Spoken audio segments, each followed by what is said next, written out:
Il y a tout ce truc de justement comment on fait pour ne pas se comparer, en sachant bien que la course à pied, c'est un sport qui est hyper injuste. Ouais. Il y a des gens qui courent depuis des Ça années arrivera. et qui n'arrivent pas à Ouais. débloquer des allures que d'autres vont débloquer en une semaine.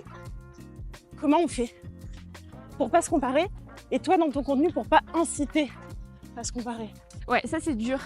Parce que c'est vrai que dès qu'on partage un chiffre ou quoi, bah, même si bon, j'ai pas forcément des performances stratosphériques, il y a quand même. Enfin, j'ai plutôt un bon niveau, mais voilà. Ouais. Je suis quand même une coureuse amatrice. Et je reçois quand même des messages, ah c'est dingue tes allures, etc. Et à chaque fois, je prends le temps de répondre, de dire que voilà, chacun son Everest, comme dirait Inoxtag. Ouais. De voilà, faut pas se comparer. Moi, peut-être qu'il y a aussi des prédispositions génétiques, il y a des choses qui font que voilà, je cours depuis longtemps.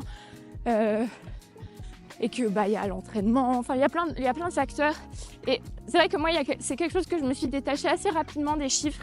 Ouais. Au début c'est vrai que quand tu scrolles Strava, t'es là en mode ah putain c'est fou, j'aimerais tellement courir aussi vite, nanana.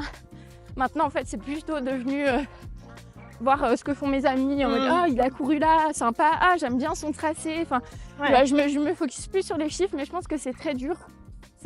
C'est assez long, je pense, de se détacher de tout ça.